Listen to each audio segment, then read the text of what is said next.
누가복음 13장 6절에서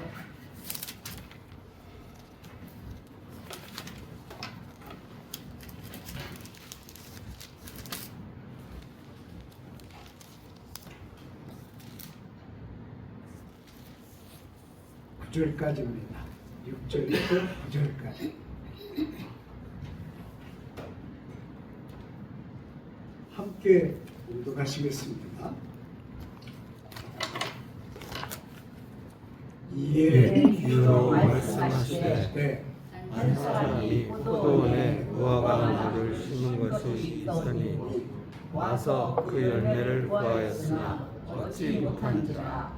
포도원 지기에게 이르되 내가 3년을 해서 이 무화과 나무에서 열매를 구하되 얻지 못하니 찍어버리라.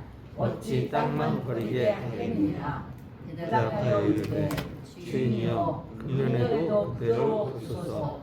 내가 두릅하고 거름을 줄이니 이후에 만일 열매가 있으면 좋거니와 그렇지 않으면 찍어 버리소서 하였다 하시니라.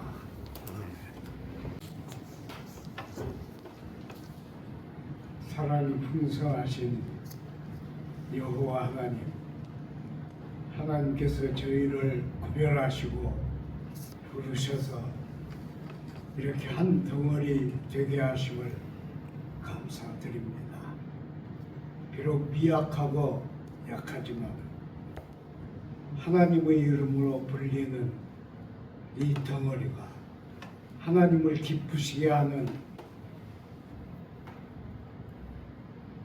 주님의 공동체가 되게 함께하여 주시고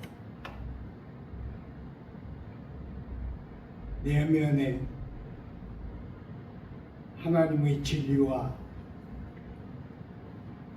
사랑과 은총이 가득한 공동체와 신자들이 되게 늘 인도하시고 채워주시고 함께하여 주옵소서.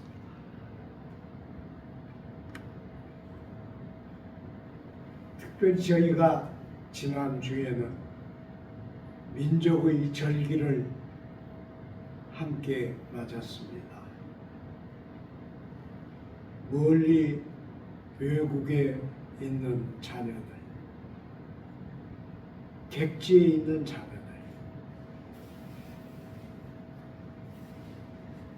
우리와는 멀지만은 하나님과는 가깝게, 그리고 하나님의 사랑이 더욱 넘치게 함께하여 주옵소서. 출입을 지켜주시고 하나님의 거룩하신 눈이 항상 그들을 안위하여 주옵소서.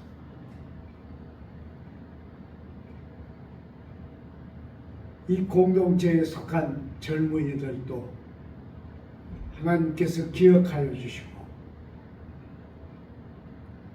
주님의 말씀이 그들의 인격 속에 항상 살아있게 동행하여 주옵소서. 주님의 말씀을 듣는 시간에 주님께서 우리의 귀를 주장하시고 우리의 생각을 주장하시고 주님과 함께 주님의 말씀에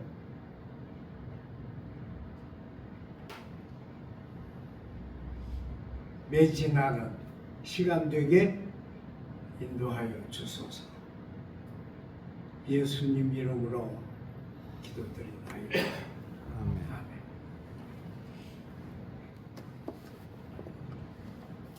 20세기 중반에요. 미국의 레티 라셀이라고 하는 여류 교육학자가 있었어요. 그분의 책이 번역되어서 우리가 읽기도 했지만 한때는 우리나라에 나와서 여러 군데서 강의도 했습니다. 근데 아주 운 좋게도 전주도 그분이 오셔서 한일신학교에서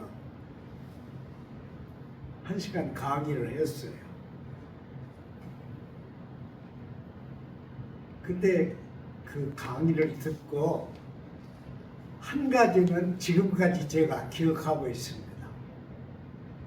그 강의 시간에 이 여자 교수는 이런 말을 했어요.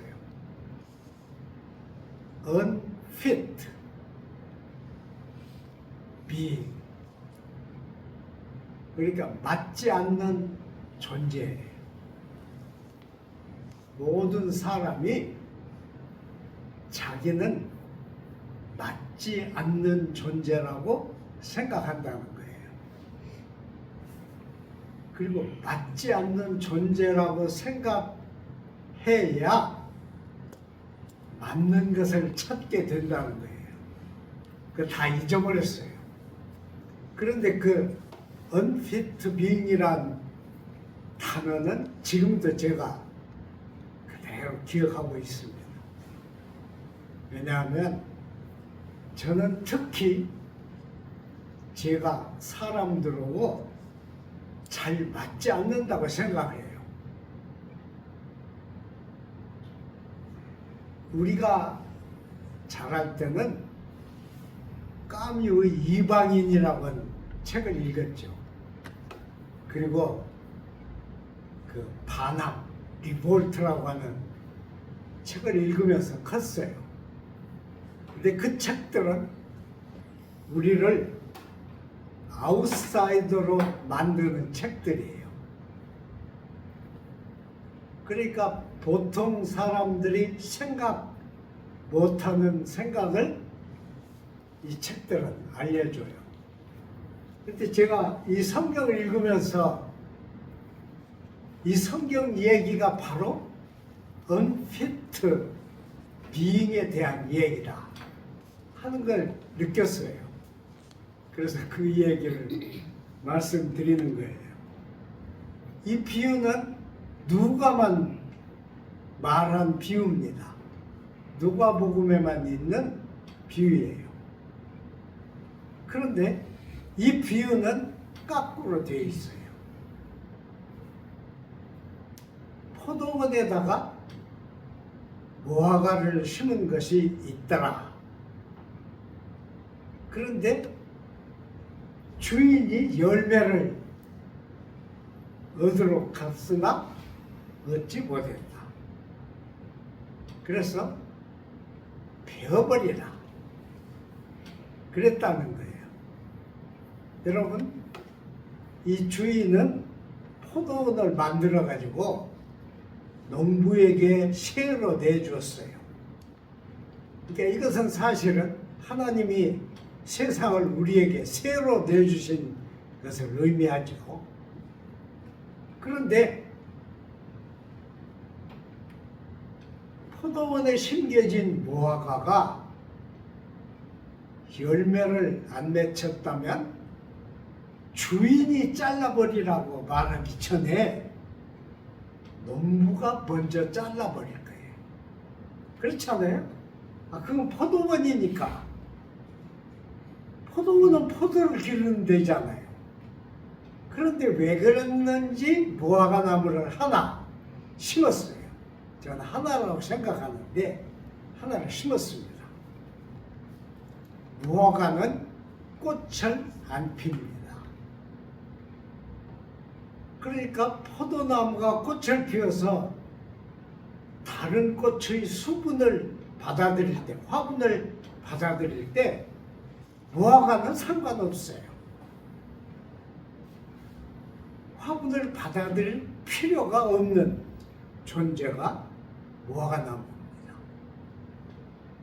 그리고 제가 아마 여러 차례 말씀드렸던 것 같아요. 무화과는 잎이 나면서 줄기와 잎 사이에 열매가 생깁니다. 모든 잎과 줄기 사이에 열매가 생겨요. 잎이 나면서부터. 그래서 잎이 크면 열매도 크게 돼 있어요. 그게 무화과입니다. 여러분 잘 아시는 대로 무화과 나무는 뭐 일부러 갖다 심을 필요가 없어요. 꺾어서 꽂으면 삽니다. 아무데나. 꺾어서 꽂기만 하면 지가 살아요. 그게 무화과예요. 그러니까 이 농부가 포도원을 맡아서 소작 농사를 짓는데 매번 봐도 열매가 안 열려요. 그러면 이 농부가 주인이 말하기 전에 이거 잘라버리고 싶었을 거예요. 괘씸하잖아요. 그런데 이 비유는 거꾸로 되어 있습니다. 주인이 3년 후에 와서 보고 잘라버리라 그랬어요. 그런데 또 농부는 놀라워요. 농부는 주인이여 그대로 두소서. 제가 두루 파고 거름을 줄 터이니 그 후에 열매가 맺히면 좋거니와 열매가 안 맺히면 그때 자르소서 그랬어요. 그러니까 그때까지는 그대로 둡시다. 주인이 자르자고 그러고 농부는 두자고 그러고 그럽니다. 그러니까 거꾸로 된 얘기예요. 우리가 이 얘기를 이해를 하려면 누가는 이 비유를 아주 짧게 얘기를 했어요. 이 비유를 이해를 하려면 이사야서 5장으로 가야 합니다.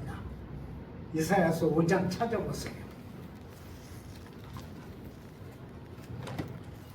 이사야서 5장에는 이사야가 노래한 포도원의 노래라는 것이 있어요. 이 포도원의 노래는 비탈진 낮은 산에 농부가 산을 일궈서 포도원을 만들었습니다. 유럽의 모든 포도원들은 다 산에다 만들어요. 그러니까 유럽 사람들은 산을 전부 포도원으로 바꿨어요. 물론 높은 산은 그대로 못하겠지만. 그런데 그 이사야는 돌을 다 가려대고 극상품 포도나무를 심고 울타리를 두르고 망대를 세우고 포도원에 무슨 망대가 필요해요. 망대를 세우고 그리고 포도주 틀까지 만들었다.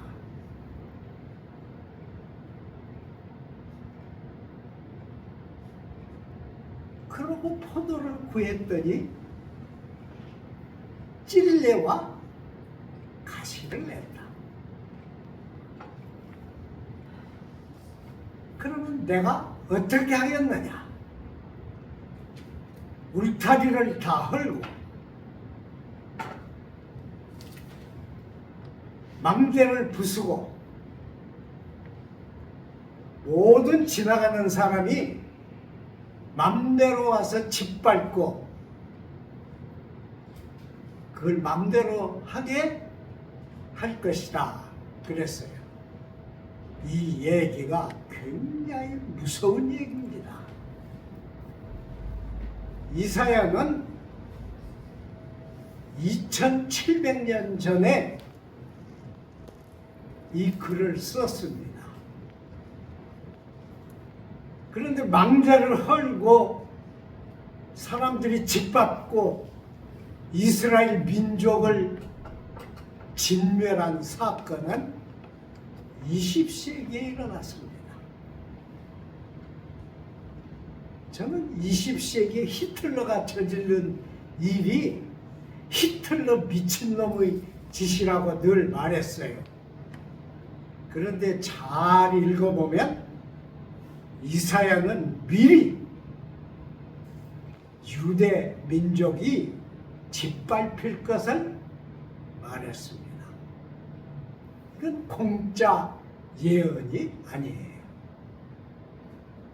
이사야가 예언한 것보다 훨씬 잔인하고 인간들 사이에서는 일어날 수 없는 일이 20세기에 일어났습니다. 그러니까 사실은 이 얘기, 이사야가 한 이 얘기를 예수님은 아주 줄여서 포도원에 무화과가 있었다. 그런데 3년을 기다려도 열매를 안 내서 잘라버리라고 말했다. 그렇게 했습니다. 그러니까 놀라운 얘기예요. 왜 마태나 마가나 요한은 이 비유를 안 썼을까요? 안 썼어요. 누가만 썼습니다. 그 대신 마태는 21장인가요? 그리고 23장. 그리고 마가는 11장에 다른 얘기를 썼어요. 무슨 얘기냐? 예수님이 마지막 예루살렘을 방문하셨을 때 베다니에서 주무시고 예루살렘으로 아침에 가시는데 성경 기록을 보면 호산나 호산나 한 사건이 있은 바로 뒤입니다. 예수님이 시장에서 길가를 보니까 무화과나무 한 그루가 있어요. 잎이 제대로 자라 있어요. 그래서 먹을 것이 있나 찾아보셨는데 먹을 것이 없었다. 그래서 예수님이 너는 앞으로 영원히 열매를 맺지 못할 것이다. 그러셨다고 썼어요. 마태나 마가나. 그런데 마태, 마가는 그것 후에 왜 무화과가 죽었습니까? 하는 얘기를 제자들하고 대화를 나눴는데 예수님은 그 말씀을 바꾸어서 너희에게 믿음이 있으면 무화과 나무만 아니고 이 산대로 옮겨서 바다에 빠지라 하면 그대로 되리라. 그랬다고 썼어요. 그런데 실은 그 마태나 마가에 기록된 이 무화과 나무는 그런 무화과 나무가 아닙니다. 이건 심은 사람이 없어요. 그리고 예루살렘으로 가는 길가에 있었어요. 그게 길가에 난 야생 무화과입니다. 지가 난 무화과예요. 그건 예수님 것도 아니고 예수님 제자들 것도 아닙니다. 왜? 예수님은 열매가 없다고 그래서 앞으로 영원히 열매를 맺지 못할 것이다. 그랬을까요? 왜 그랬을까요? 여러분, 예수님이 장난꾼입니까? 예수님이 왜 그랬을까요? 우리는 생각해야 합니다. 그거 자기가 심은 것도 아니고 밭에 있는 것도 아니고 그냥 길가에 있는 무화과나무. 마가는 그 얘기에 그때가 무화과철이 아니다, 그 말을 보탰어요. 무화과철도 아닐 때 예수님이 마지막 예루살렘을 방문하신 때 이 무화과나무에서 열매를 구했다가 얻지 못하고 무화과나무를 저주해서 나무가 죽었다. 무슨 얘기예요, 여러분? 예수님이 나무를 함부로 죽이는 분입니까? 아니에요. 여기는 복음서 저자도 기록하지 않은 무서운 내용이 들어있습니다. 왜 그러느냐?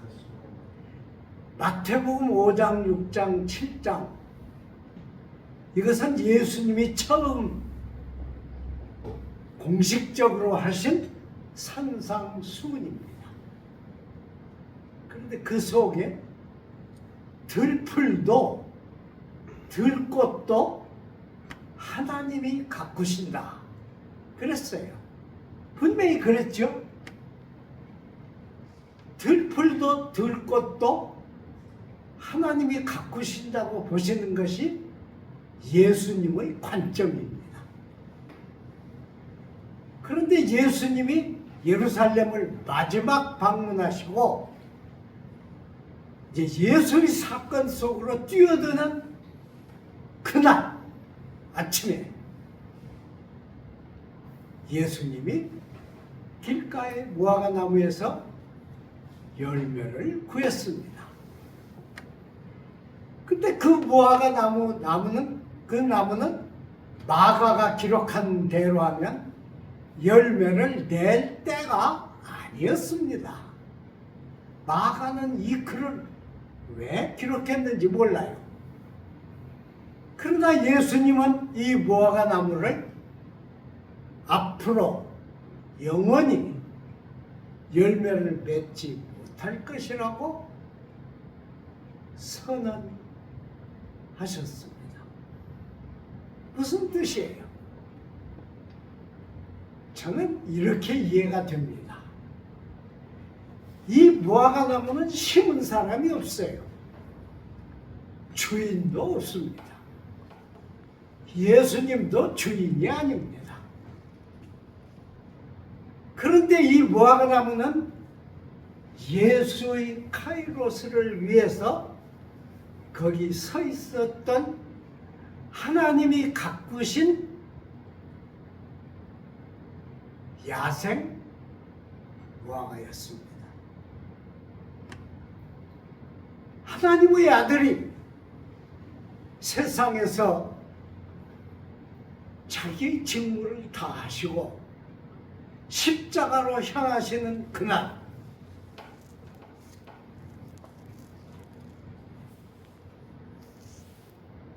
하나님의 아들이 땅에서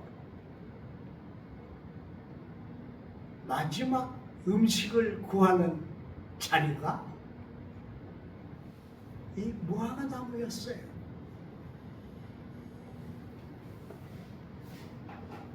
그러니까 이 무화과나무는 하나님이 거기 예루살렘 길가에 주님을 위해서 세워두신 무화과나무였습니다. 여러분 그걸 보셔야 합니다. 우리도 안 맞는 일이 많아요. 세상에 안 맞아요. 우리가 그러지 않습니까? 저도 그래요. 세상에 안 맞아요. 언핏이에요. 어디에 맞는 구석이 없어요. 마치 이사야가 이상적인 하나님의 종에 대해서 노래할 때 그에게는 흠모할 모양도 없었다 한 것과 같이 우리는 세상에 어디다 대도 딱 맞는 것이 없습니다. unfit being이에요. 아웃사이더예요. 그런데 이것들은 그냥 있는 존재들이 아닙니다. 이때 이 시기에 이 모습대로 우리는 하나님이 여기 세워두신 길가의 무화과나무입니다. 그걸 아셔야 돼요. 기회는 한 번만 있습니다. 주님이 발길을 돌려서 찾아오셔서 열매를 찾으시는 그 기회뿐입니다. 그 기회를 잃어버리면 이 무화과나무는 존재 가치가 없습니다.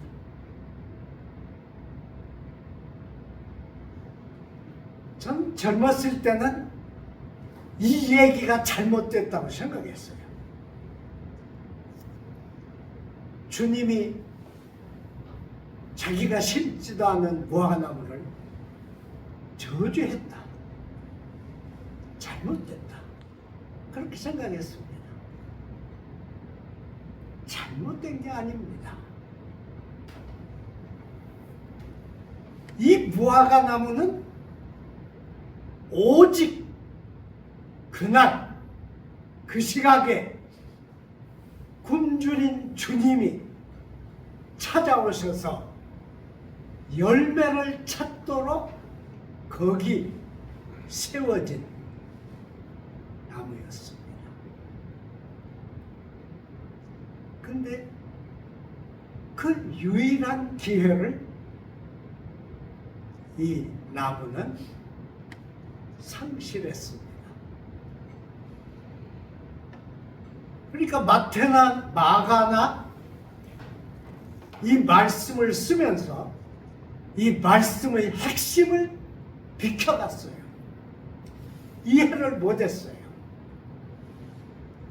그래서 믿음에 대한 대화를 대신 기록했습니다. 그런데 우리는 그럴 수 없어요. 우리는 이 얘기에서 누가가 기록한 이 비유의 핵심을 읽게 됩니다. 우리에게 많은 시간, 많은 날들, 많은 횟수가 주어져 있지 않습니다. 우리는 예수님이 나를 찾아오시는 그 카이로스를 위해서 그 시간,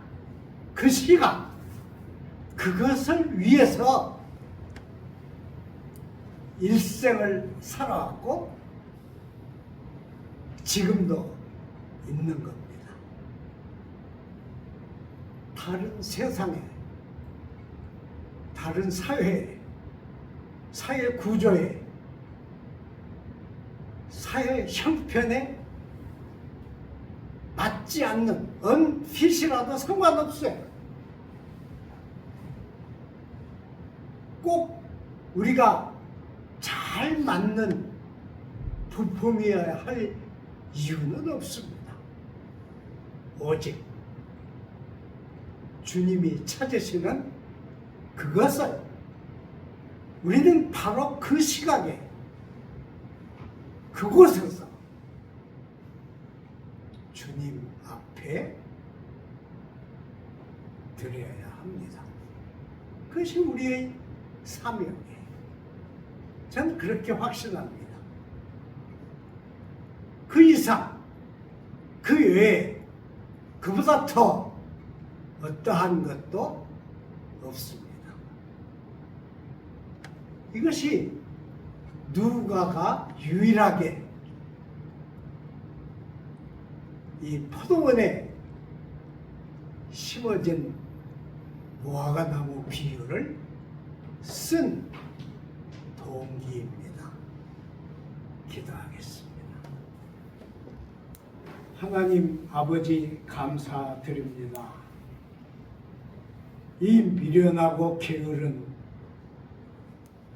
저를 지금까지 붙들어 주신 은혜를 감사드립니다.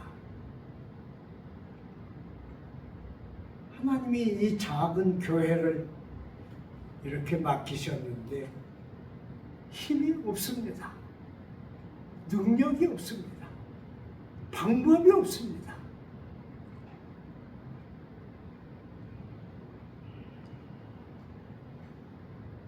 그래서 우리는 하나님 앞에 무릎을 꿇을 수밖에 없습니다.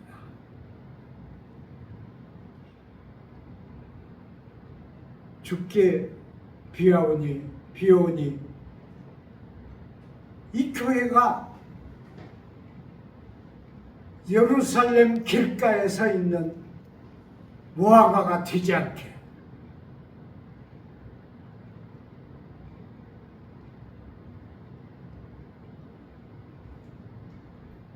하나님의 밭에 청청하게 서 있는 무화과가 되게 하나님이 그거 살펴주시고 붙드시고 인도하시고 영을 불어넣어 주시고 힘을 공급하여 주옵소서. 예수님 이름으로 기도드립니다.